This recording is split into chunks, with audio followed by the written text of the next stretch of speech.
Assalamualaikum warahmatullahi wabarakatuh. Sobal khair. Kaifa halukum? Alhamdulillah bi khair. Syukran. Ayu yawm hadzal yawm? Al-yawm yaumul sulasa. Baik, anak-anak yang dirahmati Allah, yang anak soleh dan soleha, tetap semangat. Kita masih belajar di rumah, kalian harus tetap semangat, semakin semangat malah kalau tidak membaca buku seperti ada yang kurang gitu ya. Jadi kalian harus selalu semangat dalam membaca buku. Qabla ta'lim hayya naqra'u doa.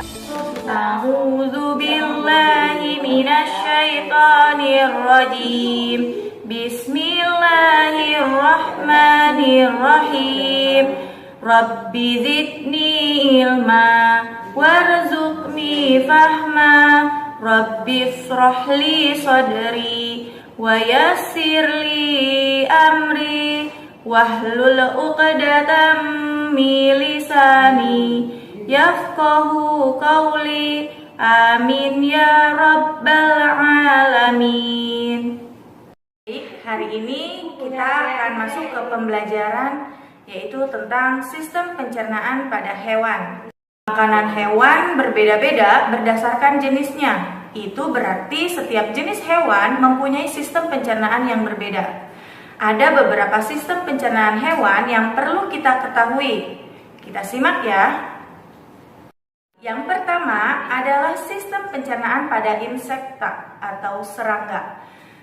Sistem pencernaan makanan pada insek ini, proses pencernaan makanan pada belalang pertama itu dimulai dari mulut. Makanan masuk ke dalam mulut belalang, pada mulut belalang itu melewati kerongkongan. Dari kerongkongan, makanan ini akan didorong menuju tembolok yang akan masih disimpan. Makanannya belum halus, tapi makanannya masih disimpan terlebih dahulu sebelum masuk ke bagian lambung pengunyah atau empedal. Akan dihancurkan secara mekanik. Setelah itu masuk ke lambung dicampurkan dengan enzim-enzim pencernaan. Setelah itu masuk ke usus halus. Di dalam usus halus sari-sari makanan diserap dan di akhir sisa-sisa makanan tersebut akan dikeluarkan melalui anus. Yang kedua, cacing tanah. Sistem pencernaan pada vermes atau pada cacing tidak berbeda dengan hewan lainnya. Yang pertama, saluran pencernaan pada cacing yaitu mulut. Oke, di sini ada makanan dan butiran tanah dari mulut akan ke faring. Dari faring akan ke kerongkongan. Di dalam kerongkongan makanan itu akan dibasahi oleh lendir, kemudian akan dialirkan ke dalam tembolok. Di tembolok, makanan akan disimpan untuk sementara sebelum menuju ke empedal. Di dalam empedal atau lambung pengunyah, makanan akan dicerna secara kimiawi. Setelah itu masuk ke dalam usus, di dalam sari makanan tersebut akan diserap dan sisa makanan akan dikeluarkan melalui anus. Yang ketiga, sistem pencernaan pada ikan. Ikan memiliki sistem pencernaan yang tidak jauh berbeda dengan hewan reptil dan aves. Akan tetapi pada ikan tidak memiliki kloaka tetapi anus. Kita lihat gigi ikan terdapat pada rahang atas, sedangkan rahang bawah terdapat lidah. Ikan juga mempunyai kelenjar ludah. Saluran pencernaan pada ikan terdiri dari mulut, kerongkongan, lambung, usus, dan anus. Yang keempat, sistem pencernaan pada amfibi atau katak.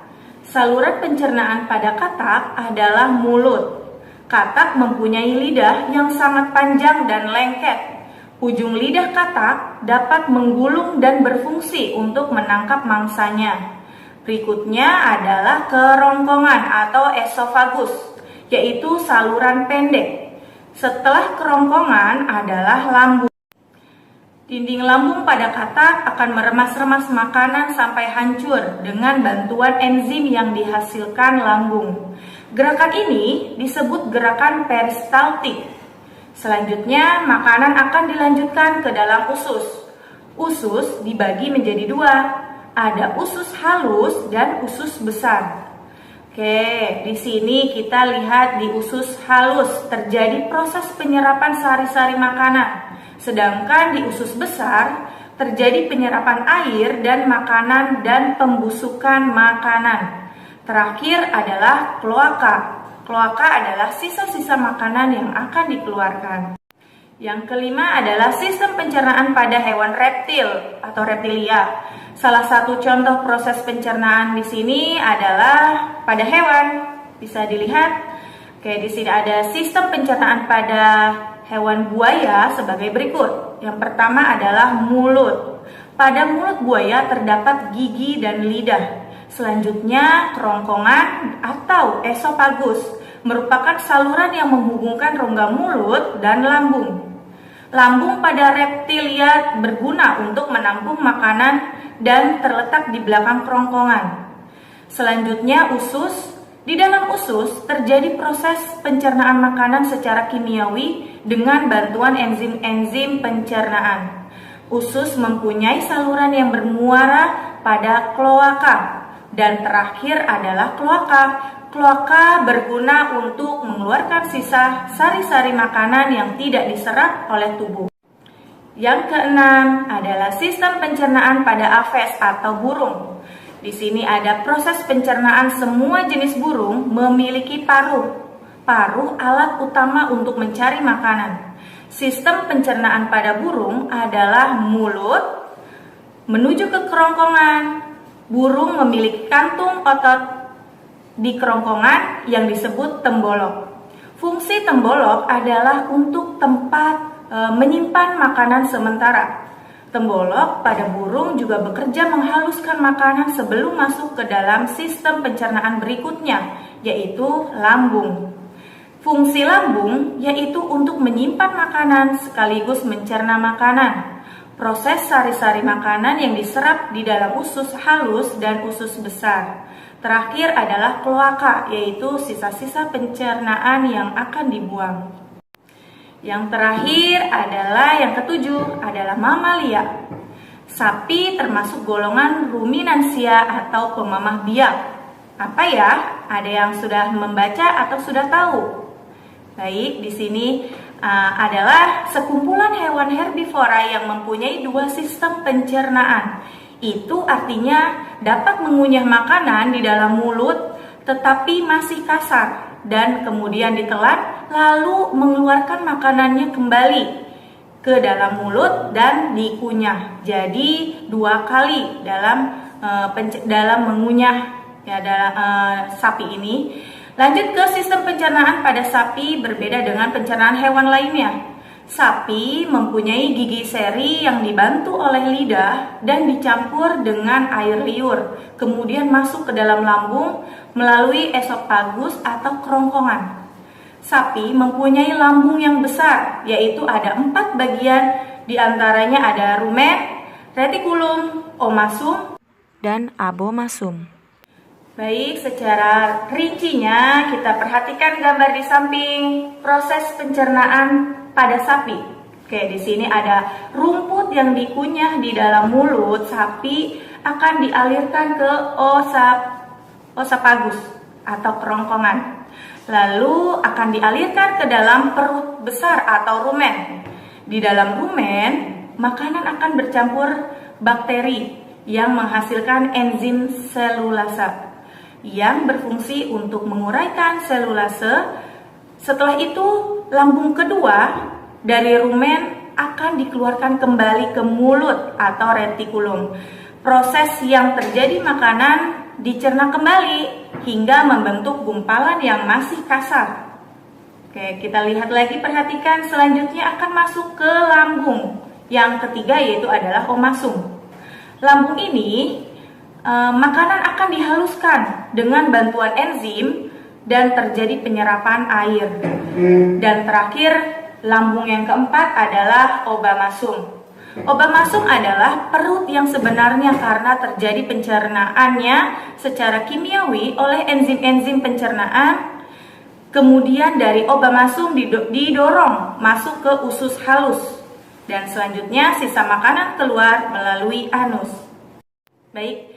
Pada kelinci, marmut, dan kuda, Fermentasi selulosa terjadi di dalam sekum atau usus buntu. Selain itu, pada hewan-hewan tersebut hanya terjadi pengunyahan 1 kali, sehingga feses yang dikeluarkan lebih kasar dan berserat daripada feses sapi.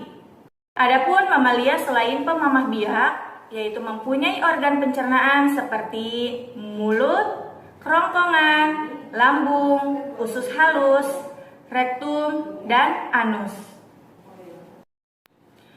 Allah berfirman di dalam Al-Quran, hewan ternak telah diciptakannya untuk kamu. Padanya ada bulu yang menghangatkan dan berbagai manfaat, dan sebagiannya kamu makan.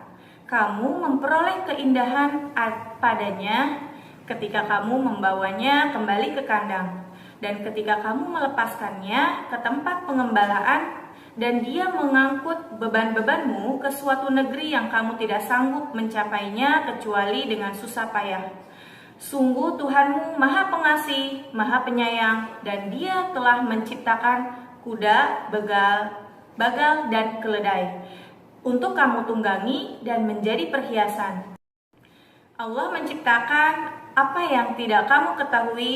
Quran Surat An-Nahl ayat 5-8.